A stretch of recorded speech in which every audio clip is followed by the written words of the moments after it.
The ancient stone edifice loomed against the bruised sky, a monument to forgotten purpose.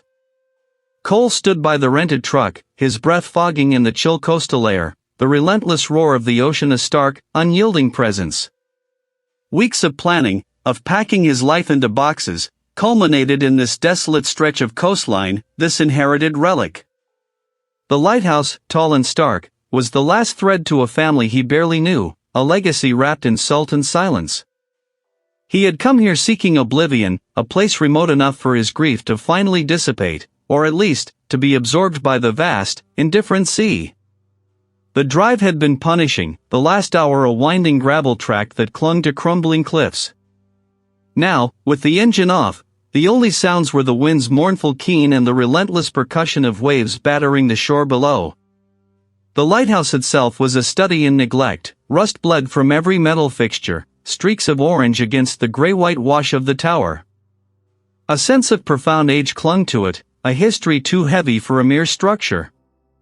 He felt a tremor, not of fear, but of an immense, melancholic solitude that mirrored his own. He pulled a single duffel bag from the truck bed, the only luggage he truly needed for this first night. The rest could wait. The lock groaned in protest, a sound like grinding bone, before yielding with a final, resonant thunk. The iron door, surprisingly light given its appearance, swung inward on protesting hinges, revealing an interior steeped in perpetual twilight. The air inside was thick, stagnant, carrying the sharp tang of salt, the mineral dampness of old stone, and a faint, unsettling whiff of something else, something almost metallic, yet organic, like dried blood and forgotten iron. Dust motes danced in the sparse shafts of light that pierced the grimy windows, illuminating the swirling constellations of neglect. He stepped inside, the door sighing shut behind him, plunging the space into deeper gloom. The sound of the ocean, though muffled, still resonated through the thick walls, a constant, low thrum beneath his feet. He found a light switch near the door, its porcelain yellowed with age. With a hesitant click, a single, bare bulb suspended from the high ceiling flickered, then bathed the entrance in a weak, jaundiced glow. Cobwebs, thick as old lace, draped from every corner, swaying almost imperceptibly in the disturbed air. Cole dropped his bag and began his initial exploration. The ground floor held what must have been the keeper's quarters, a small, Spartan living area with a defunct fireplace, a cramped kitchen with an ancient, rust-streaked stove, and a single, narrow bedroom. Everything was covered in a fine, powdery layer of dust, the sediment of years. A faded, damp-stained logbook lay open on a rickety table in the living area, its pages brittle, filled with elegant, looping script that was now indecipherable in the dim light. He touched the spine, the leather dry and cracking, and felt a strange connection to the unknown hands that had once rested there. Each step on the winding metal stairs produced a low, resonant groan, a chorus of protest from the ancient structure. Along the inner wall, small, recessed windows offered glimpses of the tumultuous gray sea, stretching endlessly to the horizon, unbroken save for the occasional stark silhouette of a distant seabird. Finally, he reached the lantern room, the glass panes streaked with salt and grime, but still offering a panoramic view of the churning water and the rocky coastline. The huge lamp mechanism, a beautiful, intricate beast of polished brass and prisms, stood at its center, coated in an even thicker layer of dust. It was magnificent, yet utterly defunct. He ran a gloved hand over the cold metal, feeling the weight of its history. This place, he thought, was a tomb for light, a monument to a past that had simply withered away. Turning to descend, his gaze caught on a peculiar irregularity near the base of the tower's inner wall, just a few steps down from the lantern. Room landing. It wasn't a window, nor a recess, but a faint outline, almost invisible beneath layers of flaking paint and grime. Curiosity, a spark of the archivist he once was, tugged at him. He knelt, scraping at the surface with a fingernail. It was secured by a series of rusted bolts, thick and unmoving. A low sense of unease settled in his chest. This was no ordinary storage cupboard. The craftsmanship was too robust, too deliberately concealed. He tried the bolts, but they were seized tight, refusing to budge. A faint, almost imperceptible tremor seemed to pass through the metal, a subtle vibration that he dismissed as the wind, or perhaps the distant machinery of a passing ship. He stood, dusting off his trousers, a new question mark etched into his mind. Why would anyone go to such lengths to hide a simple access panel? He tried to rationalize it away, perhaps an old emergency exit, sealed off for safety. An underground bunker, he realized, hidden within the very foundation of the lighthouse. He hadn't read anything about this in the inheritance papers. The melancholic calm that had settled upon him upon arrival began to fray at the edges, replaced by a nascent, subtle tension. This place wasn't just old, it held secrets. And for the first time since stepping inside, Cole felt less like a solitary refugee seeking peace, and more like an unwitting intruder. The lighthouse, he sensed, was not merely a structure, it was a silent, watchful entity, and he had just begun to scratch at its skin. The rented truck, now empty of its cargo, rumbled away, leaving Cole in the profound, echoing silence of the lighthouse's base. He stood amidst a scattering of boxes, the air thick with the scent of salt and damp stone, a stark contrast to the musty, paper-filled quiet of his former life. This was it. No turning back. He was here, determined to carve out a new existence in the shadow of this monolithic sentinel. His first days were a blur of physical labor. He hauled crates up winding, claustrophobic staircases, each step a testament to the structure's age. Dust motes danced in the sparse light filtering through thick, grimy windows, illuminating the rough-hewn stone walls. He unpacked his books, his archive tools, his few personal effects, arranging them with an almost ritualistic precision, trying to impose order on the chaos of his new surroundings. The roar of the ocean was a constant companion, a deep, resonant rumble that vibrated through the very foundations of the lighthouse, an omnipresent reminder of its isolation. He was attempting to wire a floor lamp, the lighthouse's ancient electrical system proving stubborn. Suddenly, the single bulb he'd managed to coax to life above the small kitchenette flickered. Once, twice, then settled into a rapid, erratic pulse, casting the room in a strobe-like gloom. He frowned, jiggling the lamp's cord. Just old wiring, he muttered, the words sounding hollow in the vast space. Sea air probably plays havoc with it. He tried another outlet, then another, before the light simply died, plunging him into near darkness, save for the distant, rhythmic sweep of the beacon above. He sighed, reaching for a battery-powered lantern. Old buildings had their quirks. He was an archivist, he understood the stubbornness of old things.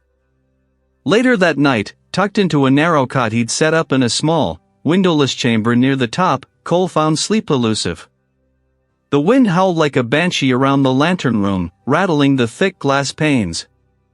But beneath the familiar cacophony of the storm, a different sound began to emerge. It wasn't the wind, nor the waves. It felt internal, a vibration through the stone itself. He sat up, straining his ears. It seemed to emanate from somewhere below him, deep within the lighthouse's core. He rationalized it as the structure settling, groaning under the assault of the gale. A building this old, this exposed, was bound to make noises. Yet, a prickle of unease traced its way up his spine. The thrumming persisted, a subtle, rhythmic pulse that seemed to align with the beat of his own tired heart. The thrumming was gone. Cole descended to the lower levels, intent on exploring the lighthouse's forgotten nooks. He was searching for a fuse box, convinced the flickering lights were a simple electrical issue. A gust of frigid, stagnant air wafted up, carrying with it a faint, metallic tang, almost like brine mixed with something else, something coppery. An old storage area, probably, he mused, his voice echoing unnaturally in the confined space. He switched on his lantern, its beam cutting a path through the gloom. The metallic smell intensified, underscored by a faint, earthy decay, like wet soil disturbed after a long slumber. He reached the bottom, his boots landing on a packed dirt floor. The space opened into a vast, circular chamber, clearly an underground bunker. It felt ancient, predating the lighthouse itself, perhaps. The lantern beam danced across forgotten detritus, rusted tools, splintered crates, and something unidentifiable, draped in a thick shroud of cobwebs. He took a deep breath, and the strange, coppery earthy scent filled his lungs, tasting faintly of old iron and something indescribably deep. It was the thrum again, fainter here, but undeniable. He pressed his ear to the rock.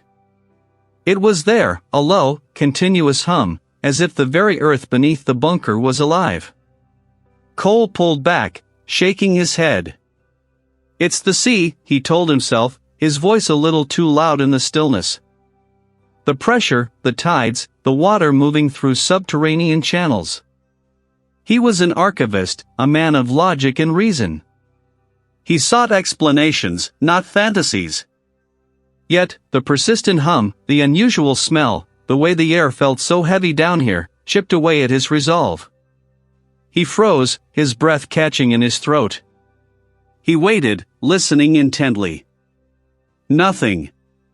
Only the steady drip of water and the relentless, low thrum. His mind raced, searching for a rational explanation. Rats? Settling rock? A trick of the acoustics? The bunker was vast, its echoes deceptive. He forced himself to take another step, then another, his lantern beam sweeping the perimeter. The scraping didn't repeat.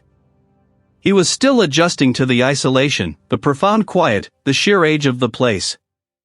He retreated from the bunker, sealing the heavy iron door behind him with a decisive clang that resonated through the lighthouse.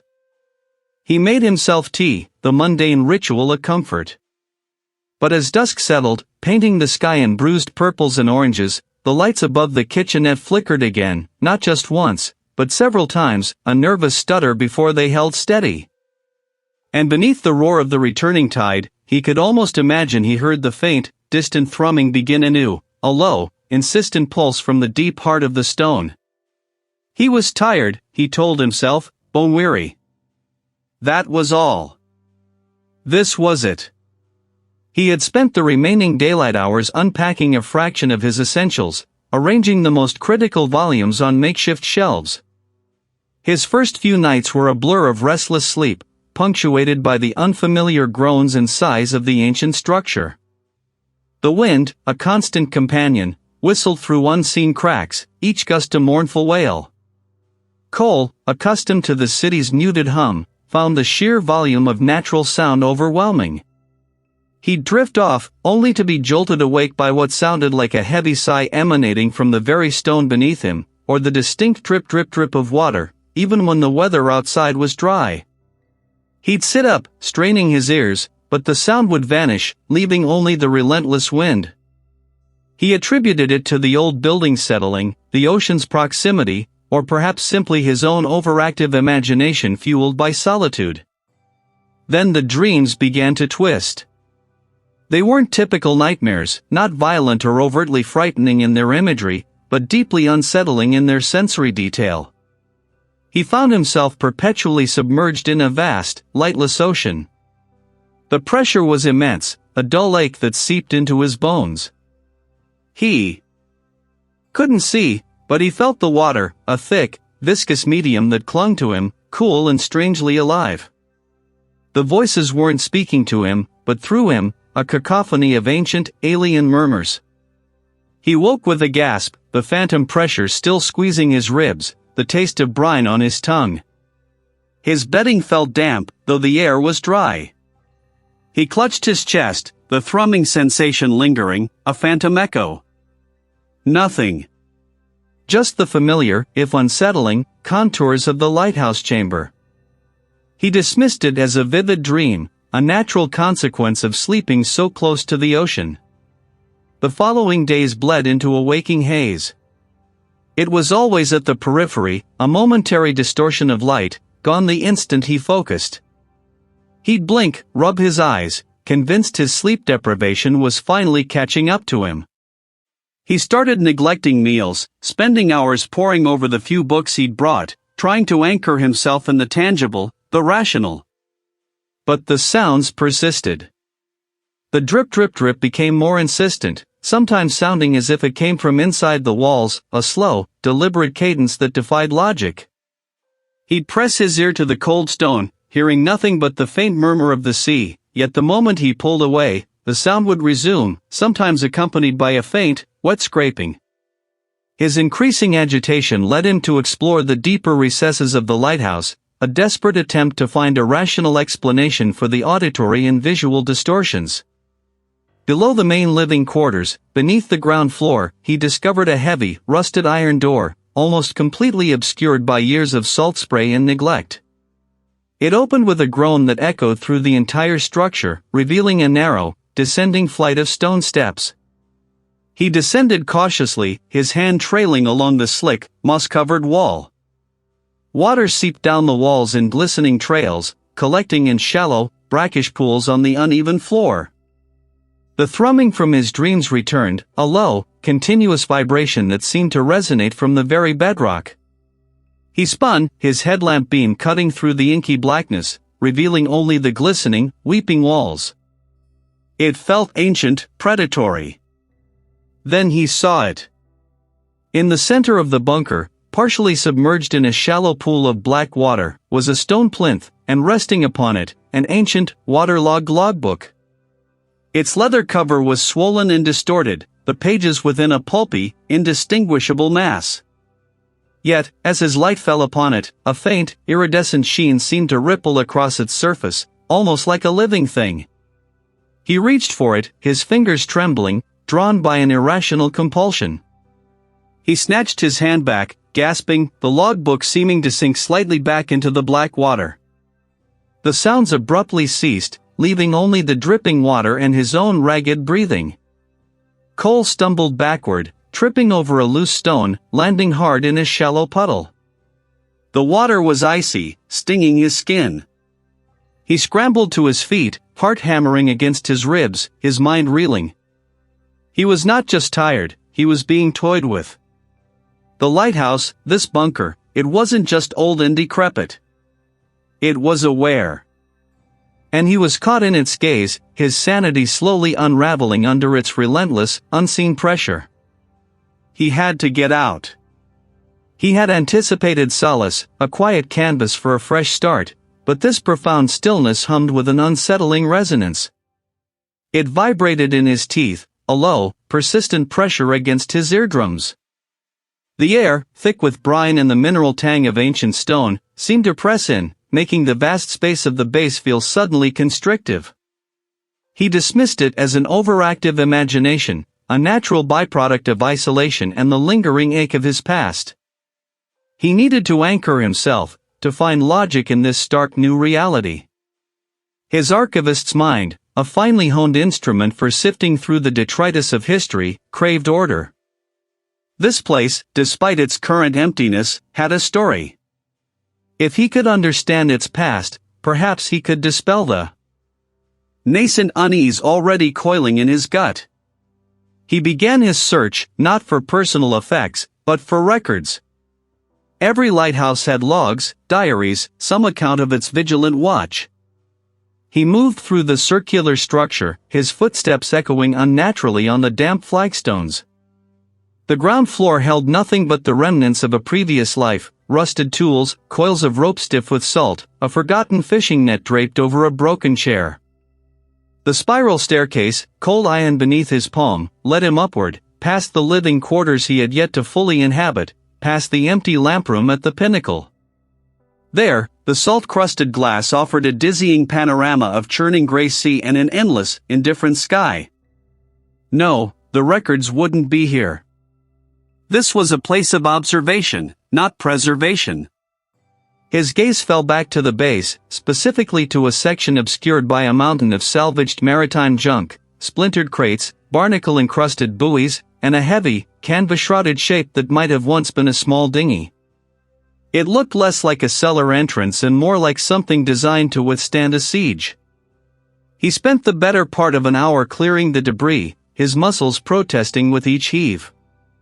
The door, when finally revealed, was a formidable slab of iron, its surface weeping streaks of rust. There was no handle, only a massive, circular wheel lock, frozen solid. Finally, with a shuddering thunk, the wheel gave way. It was the smell of long-buried things, of stagnant time. This wasn't a cellar. The bunker was a single, cavernous chamber, roughly circular, its walls mortared stone that wept moisture. The air was heavy, dead, as if sound itself had been swallowed here. His breath plumed in front of him. Along one wall, against the rough stone, were several rudimentary shelves. On them, stacked haphazardly, were what he sought: ledgers, brittle journals, and bundles of yellowed newspaper clippings tied with fraying twine. He began with the oldest, a leather-bound logbook, its pages thin and brittle. The handwriting was neat, precise, detailing weather patterns, shipping traffic, lamp maintenance. Then, the entries began to shift. October 17, 1883. Heavy fog. Strange sounds carry on the wind, like distant lamentations. Must be gulls. November 2, 1883. The solitude presses in. Heard distinct knocking from below the lamp room. No one there. December 1, 1883. The light. It tries to get out. Or in dot. The script grew spidery, less assured. The final entries were just scrawls, indecipherable, trailing off the page. The last dated entry was December 15, 1883. A gap of months followed before a new hand took over. January 10, 1884. Took charge today. Previous keeper departed suddenly. No explanation. Cole moved on to another journal, this one smaller, bound in faded linen. This keeper wrote with more flourish, describing the beauty of the storms, the majesty of the sea. But that too dissolved. The dreams are vivid now. Always the same. Below the waves, something stirs. It calls. My head aches. Not just wind. It knows my name. Saw it in the glass. Just a flicker. An eye. The journal ended abruptly, its final page ripped out. He sifted through newspaper clippings, their headlines sensationalized. Lighthouse keeper vanishes without trace, local fishermen shun East Coast, citing ill omens, wreckage found, no bodies recovered. Vague, unsettling, but still, he searched for a pattern, a logical thread. Then he found it. Not in a single entry, but recurring, almost subliminally. In the margins of one logbook, a crude sketch, like a child's drawing, 3 concentric circles, with jagged lines radiating outwards, reminiscent of tentacles or roots. In another journal, tucked between pages, a dried, pressed seaweed leaf, its fronds arranged in an identical, unsettling pattern. And in the newspaper clippings, on a grainy photograph of a recovered piece of driftwood from a shipwreck near the lighthouse, barely visible in the bottom right corner, carved into the wood, was that same symbol. The 3 concentric circles, the jagged lines. It wasn't just a symbol. It was a sign. Cole stared at the page, his breath shallow in the frigid air. The methodical search for logic had yielded something far more disturbing. The consistent narrative of decline, disappearance, and madness. The shared, cryptic symbol. The pieces didn't form a logical picture, they formed a monstrous one. His heart began a slow, heavy drum against his ribs. The lighthouse wasn't just old, it was cursed. And he, Cole, was its newest keeper. The silence that had settled upon the lighthouse, a profound absence of the usual coastal clamor, still vibrated in Cole's teeth, a low, persistent pressure against his molars. It wasn't a peaceful quiet, but a vast, empty canvas upon which his own thoughts seemed to echo with unnatural clarity. He tried to dismiss it, to attribute the sensation to the isolation, to the strange acoustics of the ancient stone tower. He was a man of logic, an archivist who catalogued the tangible, the verifiable. Yet, the lighthouse was steadily chipping away at the edges of his rationale. His initial determination to restore the place, to make it his own sanctuary, felt increasingly like a fragile shield against an encroaching tide. He had plans for the peeling paint, the rusted fixtures, the salt-encrusted windows, but his hands felt heavy, his focus fractured. A strange lethargy, deep and insidious, had begun to root itself in his bones, making even the simplest task seem monumental. Then came the whispers. Not actual sounds, not at first, but a subtle shifting in the architecture of his own mind. Thoughts that felt alien, not quite his own, began to surface. Go deeper. A simple phrase, yet it resonated with an authority that bypassed his conscious will, settling instead in a more primal part of his being. He paused, mid-stride, a half-formed thought about sanding a windowsill dissolving into this insistent command. Deeper. He shook his head, a futile attempt to dislodge the intrusive notion. He was Cole, an archivist, methodical, rational. He did not hear voices. Yet, the urge persisted, a quiet hum beneath the surface of his awareness, like a low-frequency drone only he could perceive. It wasn't a suggestion, it was an imperative, gentle but firm, guiding him. His gaze drifted to the heavy, iron-bound door set into the base of the lighthouse, a portal he had mostly ignored, assuming it led to some forgotten utility space. His fingers, usually precise and steady, fumbled with the rusted latch, the cold metal biting into his skin. The door groaned open, revealing a narrow, descending stone staircase swallowed by absolute blackness.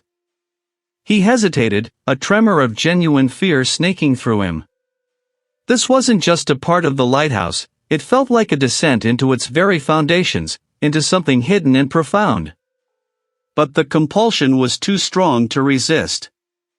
The air grew thicker, pressing in on him, and the metallic scent intensified, mingling with a faint, indescribable musk, ancient and disturbing. He reached the bottom, his lantern beam revealing a cramped, low-ceilinged chamber. This was it, the underground bunker. The walls were rough-hewn stone, weeping moisture, covered in a thin layer of glistening slime. As his light swept across the space, he saw faint carvings on the far wall, obscured by grime and time. He moved closer, his heart thrumming an erratic rhythm against his ribs. The carvings weren't images, not truly. They were symbols, swirling patterns that seemed to writhe and shift in the lantern light, reminiscent of ancient, indecipherable script. As he stared, a wave of nausea washed over him, and the underground bunker seemed to tilt. His vision blurred, and the symbols pulsed with a faint, inner luminescence. Then, the hallucinations began. Not a full vision, but flashes, like quick, violent cuts in a film. Something moved within it, a shadow of immense scale, formless yet utterly present, stirring currents that stretched for miles.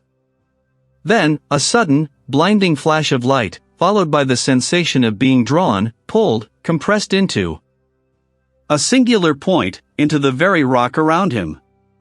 The images vanished as quickly as they came, leaving Cole gasping, clutching the rough stone wall for support. His head throbbed, and the air in the underground bunker felt impossibly thin. What had he just seen? What had he felt? It wasn't a dream, it was too vivid, too visceral, leaving a lingering taste of brine and despair in his mouth. Release. Awaken. Serve. These weren't just thoughts, they were direct infusions, commands that bypass his conscious mind, settling into the marrow of his bones. He was no longer just Cole, the archivist. He was a vessel, his will slowly eroding, replaced by an alien purpose. The underground bunker wasn't just a hidden chamber, it was a locus, a point of contact, and he had been drawn here, not by curiosity, but by a deeper, more terrible design. He had found the prison, and in doing so, he feared he had found his own. The low-frequency drone, which Cole had dismissed as a phantom echo of his exhaustion, now thrummed with a new, unsettling insistence. It wasn't merely in his head, it felt as though it emanated from the very stone of the lighthouse, vibrating up through the floorboards, resonating in the glass of the lantern room. He was Cole, an archivist, methodical, rational.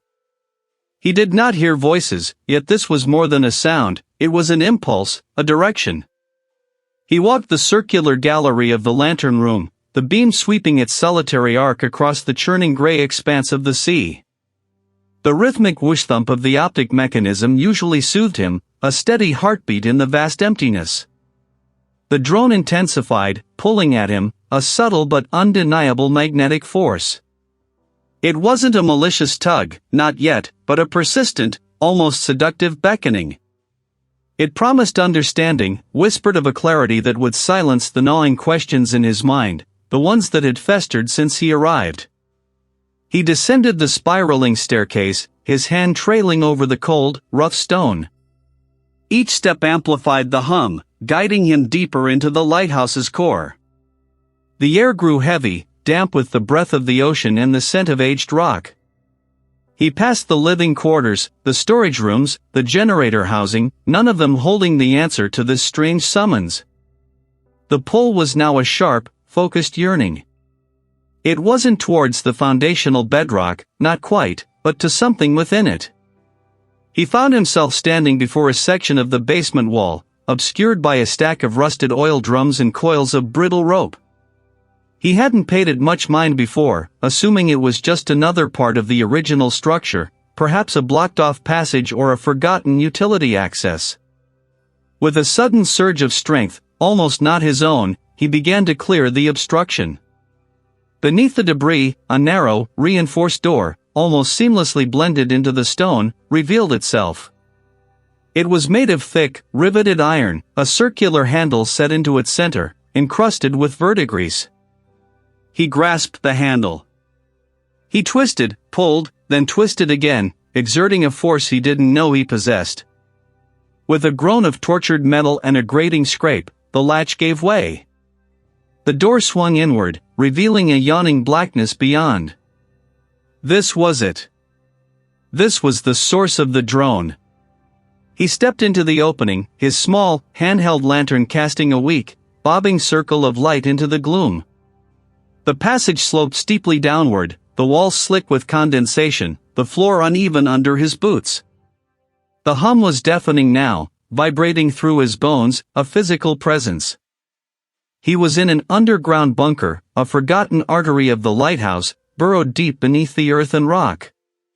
The air here was thick, almost chewable, tasting of iron and something else, something ancient and mineral. They weren't letters, not any language he recognized, but a repeating pattern of hooks and spirals, each one radiating a silent, unsettling power. As his gaze fell upon the symbols, a strange clarity washed over Cole. It wasn't an understanding of their meaning, not in a rational sense, but an intuitive leap, a sudden, blinding insight. The drone wasn't just a sound, it was a voice, speaking in a language beyond sound, communicating directly to a dormant part of his mind. And what it spoke of was release. This place, this underground bunker, was not a prison, but a key. The entity, the presence that had haunted him, wasn't malevolent, not truly. It was simply trapped. And it yearned for something that only he could provide. The symbols, he understood now, were not warnings, but instructions. They showed the path to true quiet, to an end to the ceaseless drone, to a cessation of the crushing weight of his grief. It offered a return to the quiet mind he craved, a cessation of the sorrow that had become his constant companion. The lighthouse, he realized with a terrifying certainty, wasn't just a beacon for ships, it was a vessel, and he, Cole, was meant to be its final, most crucial navigator. He would understand. He would release. He would find peace. It was a sound that didn't just occupy space, but seemed to displace it, pushing against the air in his lungs, making the fine hairs on his arms prickle. He stood in the narrow hallway, a tremor running through the old timber, a sensation that solidified his resolve. No more ignoring. No more rationalizing. The truth, whatever grotesque form it took, waited. He followed the sound, a relentless, subaudible hum that seemed to pull him by an invisible thread. It led him down the winding stairs, past the kitchen, past the small, unused study, deeper into the structure's belly. It was strongest in the cellar, a space he'd only briefly glanced at, dismissing it as a damp, forgotten storage area. His flashlight beam cut through the oppressive gloom, revealing shelves laden with forgotten tools, coils of rope stiff with age, and a pervasive film of grime over everything. The drone pulsed from beneath a section of the stone floor, a massive flagstone that seemed out of place, slightly raised, its edges subtly distinct from the surrounding masonry. Cole knelt, running his fingers along the cold, rough surface. It wasn't cemented down like the others. There were faint, almost invisible scorch marks near its perimeter, and a faint, coppery tang in the air here was strongest.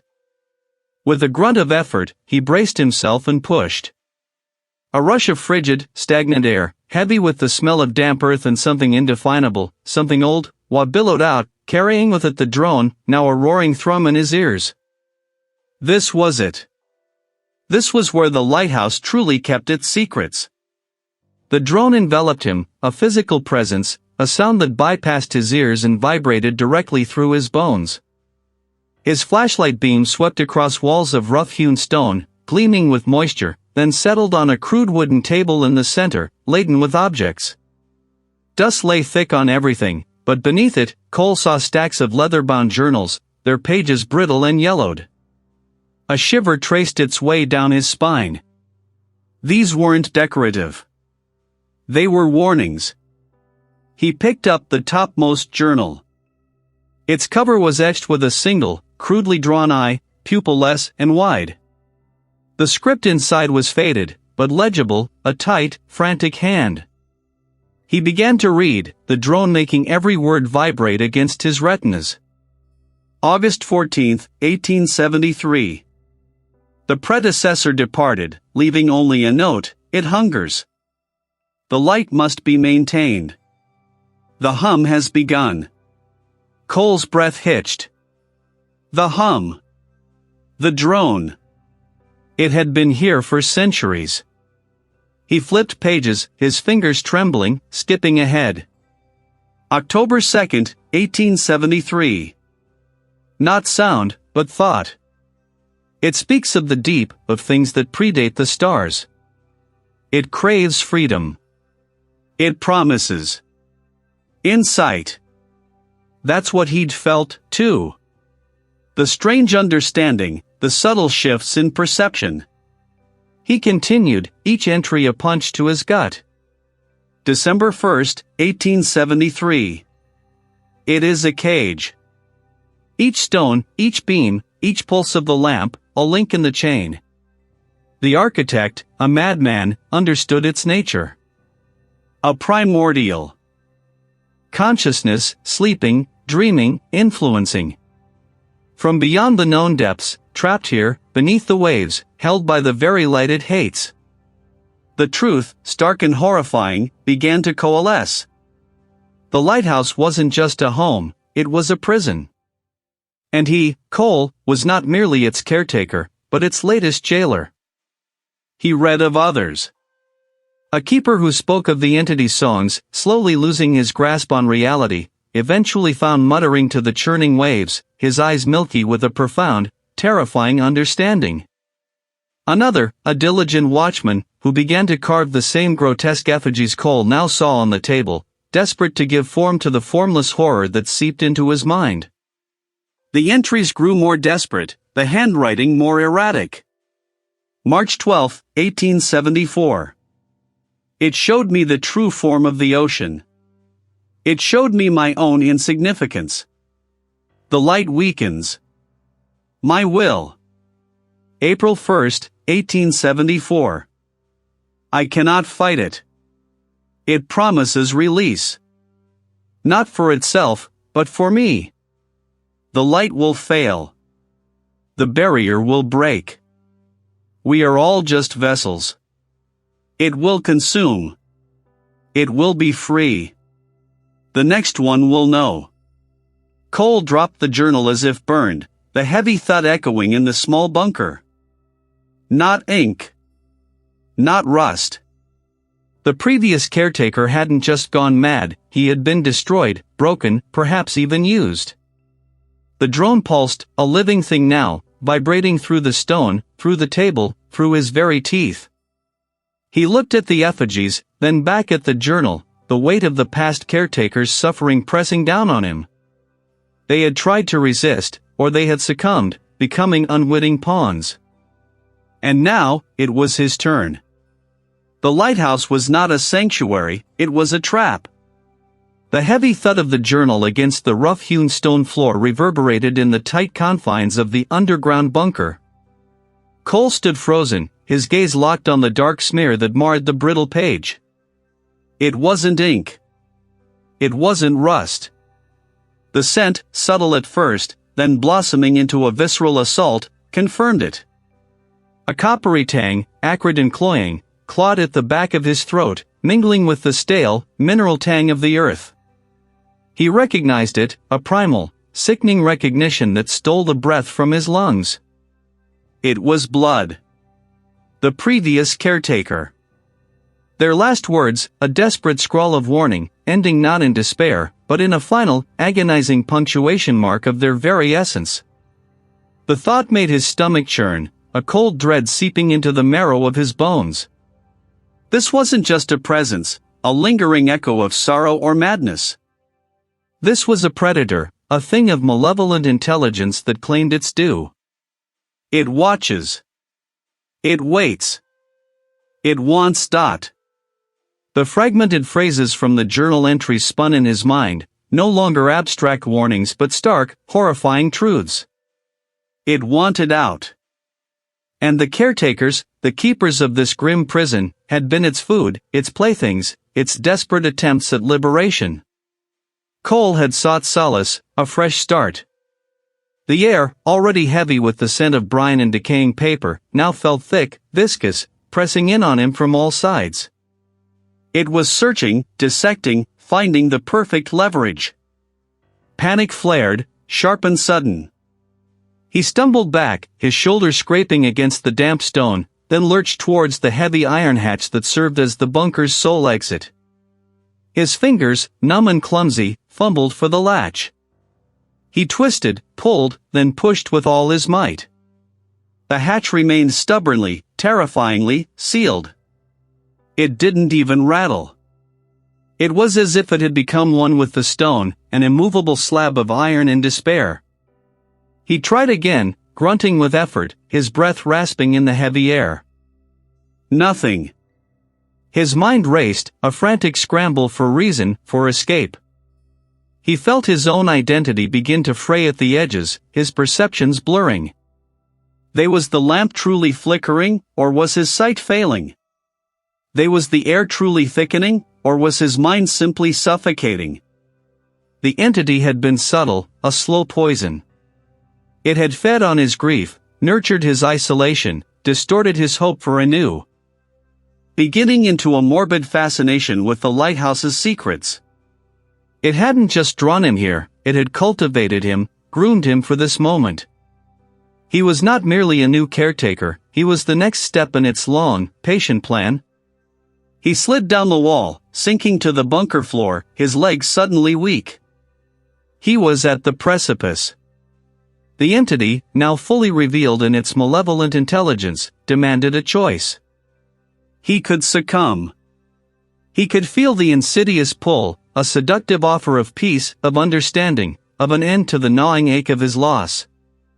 The entity could become a strange comfort, a voice that filled the emptiness, even if it meant becoming its unwitting accomplice, its vessel, a puppet for its will.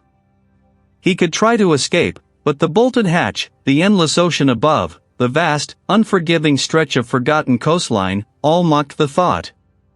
There was nowhere to go, no one to hear. He was as isolated as any man could be, a fly caught in a monstrous web. Or he could fight. He could try to reseal the horror. What would it even entail? The previous caretakers had failed, spectacularly, tragically. To bind such an ancient, primordial evil would demand everything. His sanity, his life, his very soul. It would mean becoming another smear on another page, but perhaps a smear of defiance. The low hum intensified, a pressure building behind his eyes, a phantom weight settling on his chest. The choice was not between life and death, but between a living capitulation, a futile flight, or a desperate, probably doomed, act of resistance. It wasn't ink. It wasn't rust.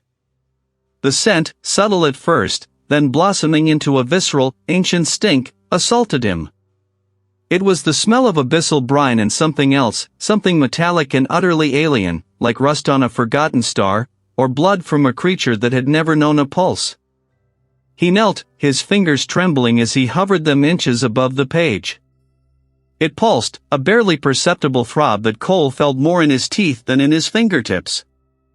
Then, the smear moved. It wasn't a trick of the flickering lantern light, nor a ripple in the paper. A tendril, finer than any spider's silk, detached itself from the main mass and began to creep across the page, seeking the edge. A low, resonant hum began to vibrate through the stone floor beneath Cole's knees, a sound that seemed to originate from the very bedrock of the world, growing in intensity, a deep, guttural thrumming that resonated in his chest. The underground bunker was not just reacting, it was breathing. Ancient mortar crumbled in tiny, almost imperceptible showers from the ceiling. This was the breach. The smear on the journal was not a remnant of the predecessor's struggle, it was a fresh wound, a seeping of the entity's essence directly into his reality. The containment was failing. The lighthouse, his inherited prison, was giving way. His gaze snapped from the journal to the surrounding walls. They were not uniform, some were starburst patterns, others elongated streaks, still others amorphous blobs that seemed to write even as he watched them. Release. Freedom. Old. They were not spoken to him, but through him, echoes of an ancient consciousness stirring from its long slumber. Cole scrambled backwards, bumping into a stack of crates. The lantern light flickered violently, struggling against an unseen force that sought to snuff it out. He saw fleeting glimpses of impossible geometry, angles that defied reason, shapes that his mind refused to fully process, lest it shatter. He had to. The predecessor's warnings, the desperate scrawls in the journal, suddenly coalesced into a terrifying clarity. The lighthouse was a lock, and the underground bunker was its heart, the deepest chamber where the seal was maintained. If the entity breached the space, it would be free. Not just from the lighthouse, but from the very fabric of reality that held it at bay. He remembered a passage, a frantic sketch of a series of interlocking stone plates, described as the final ward.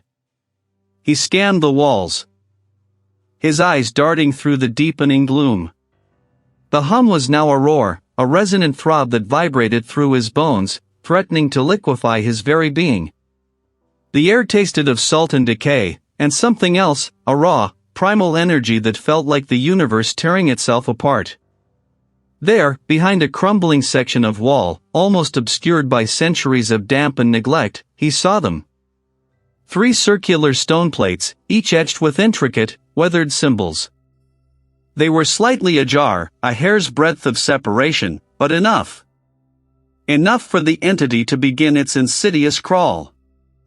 They were not solid, yet they radiated an immense, crushing presence. He could feel their eyes, 1,000 unseen gazes, fixed upon him, probing, testing, inviting. Join. Become. He saw visions flash before his eyes, the lighthouse crumbling into dust, the ocean boiling, the stars themselves winking out. The temptation was immense, a siren song promising ultimate understanding, ultimate release from his own paltry existence. But then he remembered the predecessor's final, desperate entry, it promises everything. It gives nothing but oblivion. With a guttural cry, Cole pushed himself to his feet. His legs felt like lead, his head swam with the entity's psychic assault, but a desperate, primal will to survive, to resist, surged through him. He lunged towards the stone plates, his hands reaching, fumbling for purchase. They were ancient, alien, yet he knew, instinctively, that they were the key. He had to reseal the breach. The air around him shimmered, distorting his vision. It was not a physical attack, but a manifestation of pure will, a claw of despair. The world was a raw, bruising ache. Cole lay sprawled on the cold, unforgiving floor of the underground bunker, his limbs tangled, his breath ragged. Above him, the colossal stone plates, etched with their intricate, terrible symbols, sat locked once more, a dark, impenetrable lid. He had done it. He had pushed them back, had poured every last ounce of his will, every desperate tremor of his being into that final, desperate act. The entity was sealed. Or so he hoped. A profound silence descended, heavier and more oppressive than any sound. It wasn't the peace of cessation, but the suffocating quiet of a vacuum, as if the very air had been sucked from the chamber in the entity's furious, frustrated withdrawal. His ears rang with phantom screams, echoes of the psychic assault that had tried to shatter his mind. He managed to twist his neck, his muscles protesting with a dull roar.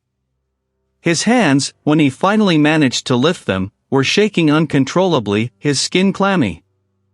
He flexed his fingers, observing the fine tremors. He expected exhaustion, a bone-deep weariness, but there was something more. A persistent hum vibrated deep within his skull, a low-frequency resonance that felt alien, yet strangely familiar. It wasn't pain, not exactly, but a constant, low thrum, as if a tuning fork had been struck somewhere inside his brain and refused to quiet. He pushed himself up, every muscle screaming in protest, his knees wobbling precariously. The hum intensified, seeming to emanate from the very bedrock around him, a silent, pervasive pulse that vibrated through the soles of his boots.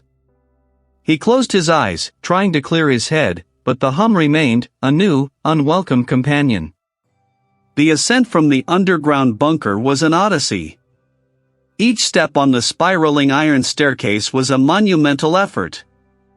The air grew no lighter, no less dense, even as he climbed higher. His lungs burned, but the deep, satisfying gasp of oxygen never quite arrived. It was muted, somehow, as if filtered through a layer of dust or gauze. The familiar gleam of the lens, the worn wood of the floorboards, the peeling paint on the walls, everything seemed strangely flat, leached of its vibrancy. He stumbled towards his small study, collapsing onto the worn armchair, the thick velvet cushioning offering scant comfort. He was safe. He was alive. The entity was contained.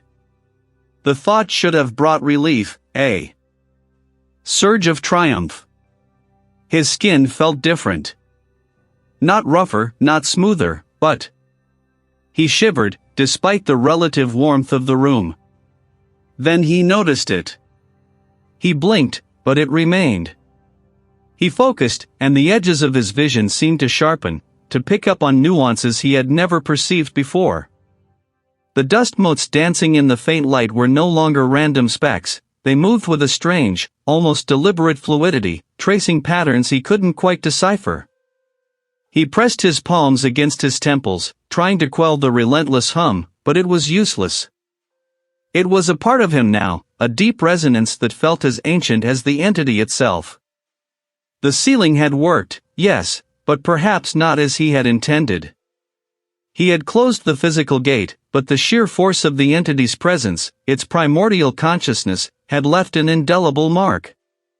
He was a vessel, perhaps, or a conduit, attuned to the very frequencies of the deep. The lighthouse stood silent around him, a lonely sentinel, but he knew, with a terrible certainty, that its silence was a lie. The echoes were not just lingering, they were living within him, waiting. The world was a raw, bruising ache. He had done it. A tremor ran through the subterranean space, a deep, resonant hum that vibrated in his teeth, his bones.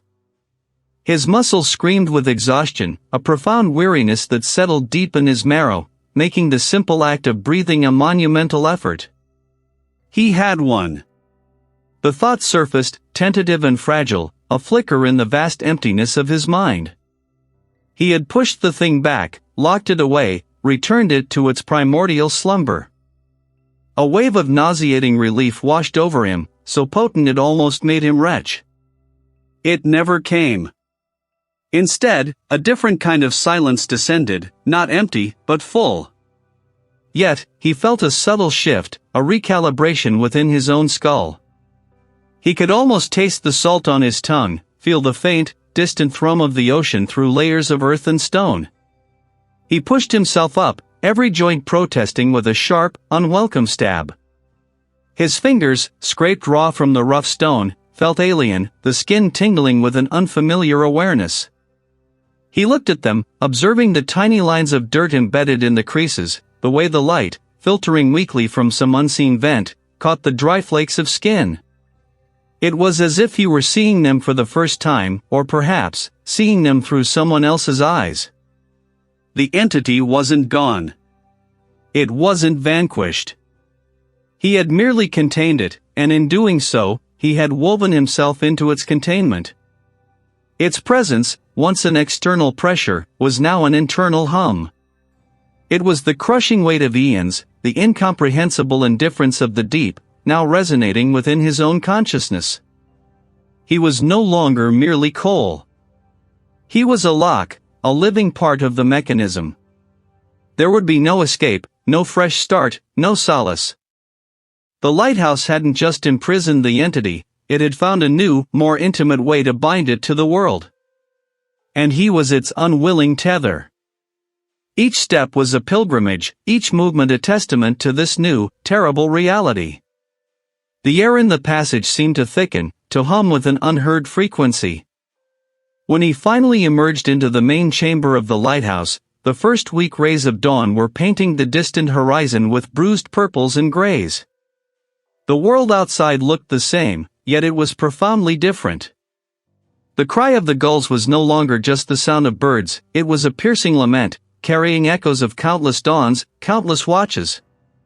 He climbed the winding stairs, his feet heavy, his mind a vast, echoing chamber for the entity's silent, enduring presence. Each step was a commitment, a deeper descent into his new role. He didn't need it. The purpose of the lighthouse had shifted. He looked out at the endless expanse of the ocean, the gray vastness that stretched to meet the bruised sky. Somewhere out there, the deep waited. And somewhere within him, an unfathomable something waited, too. He was the guardian, yes, but also the eternal. Witness, bound to this desolate rock, forever vigilant, forever aware of the quiescent horror that now resided not just beneath the stone, but within the very core of his being. And it would wait. It would always wait.